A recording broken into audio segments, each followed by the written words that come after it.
कामिका एकादशी हिंदी पंचांग के अनुसार प्रत्येक माह में 2 एकादशी पड़ती है। इस दिन भगवान विष्णु की पूजा की जाती है।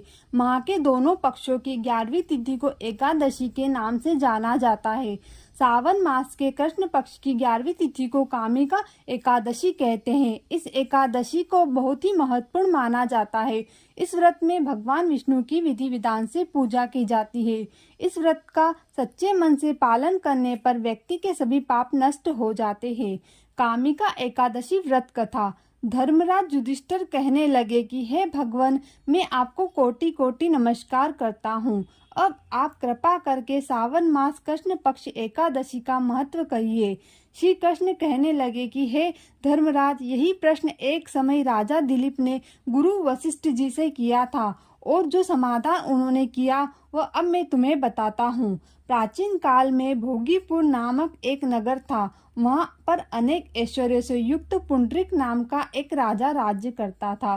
भोगीपुर नगर में अनेक अप्सराएं, किन्नर तथा गंधर्व वास करते थे। उनमें से एक जगह ललिता और ललित नाम के 2 स्त्री पुरुष अत्यंत विशालशाली घर में रहते थे। उन दोनों में अत्यंत स्नेह था, यहाँ तक कि अलग अलग हो जाने पर दोनों व्याकुल हो जाते थे।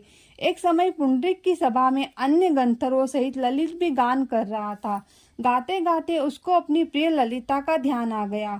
उसका स्वर भंग होने के कारण गाने का स्वरूप बिगड़ गया। ललित के मन के भाव जानकर कालकोट नामक नाग ने पद भंग होने का कारण राजा से कह दिया। तब पुंडरीक ने क्रोधपूर्वक कहा कि तू मेरे सामने गाता हुआ अपनी स्त्री का स्मरण कर रहा है, अतः तू कच्चा मांस और मनुष्यों को खाने वाला राक्षस बनकर अपने किए कर्म का फल भोग। पुंडरीक के श्राप से ललित उसी क्षण महाकाय विशाल राक्षस हो गया। उसका मुख अत्यंत भयंकर, नेत्र सूर्य चंद्रमा की तरह प्रदीप्त तथा मुख से अग्नि निकलने लगी। उसकी नाक पर्वत की कंदरा के समान विशाल हो गई और गर्दन पर्वत के समान लगने लगी। सिर के बाल पर्वतों पर खड़े वृक्षों के समान लगने लगे तब भुजाएं अत्यंत लंबी हो गई। कुल मिलाकर उसका शरीर 8 योजन के विस्तार में हो गया। इस प्रकार राक्षस होकर वह अनेक प्रकार के दुख भोगने लगा। जब उसकी प्रियतमा ललिता को यह वृत्तांत मालूम हुआ तो उसे अत्यंत खेद हुआ और वह अपने पति के उद्धार का यत्न सोचने लगी। वह राक्षस अनेक प्रकार के घोर दुख सहता हुआ घने वनों में रहने लगा। उसकी स्त्री उसके पीछे पीछे जाती और विलाप करती रहती। एक बार ललिता अपने पति के पीछे घूमती घूमती विंध्याचल पर्वत पर पहुंच गई, जहां पर श्रृंगी ऋषि का आश्रम था। ललिता शीघ्र ही श्रृंगी ऋषि के आश्रम में गई। वहां जाकर विनती भाव से प्रार्थना करने लगी। उसे देखकर श्रृंगी ऋषि बोले कि हे शुभके, तुम कौन हो और यहाँ किस लिए आई हो? मुने, मेरा नाम ललिता है। मेरा पति राजा पुंडरीक के श्राप से विशालकाय राक्षस हो गया।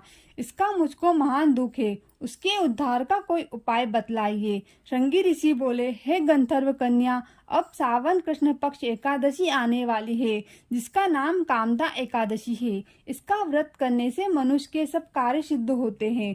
यदि तू कामदा एकादशी का व्रत कर उसके पुण्य का फल अपने पति को दे दे तो वह शीघ्र ही राक्षस योनि से मुक्त हो जाएगा और राजा के शाप भी अश्व में शांत हो जाएगा।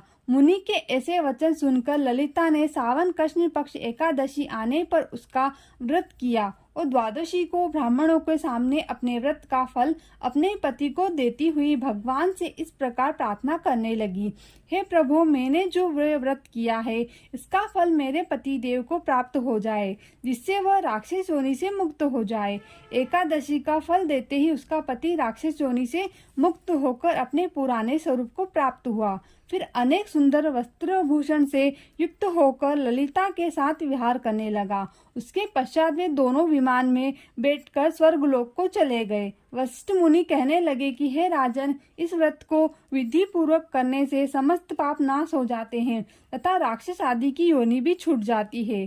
संसार में इसके बराबर कोई दूसरा व्रत नहीं है। इसकी कथा पढ़ने या सुनने से वाजपेयी यज्ञ का फल प्राप्त होता है। यह एक ऐसी एकादशी है जिसे करने से व्यक्ति के सभी पाप नष्ट होते हैं तथा उसके सारे कार्य सिद्ध होते हैं। हर हर महादेव।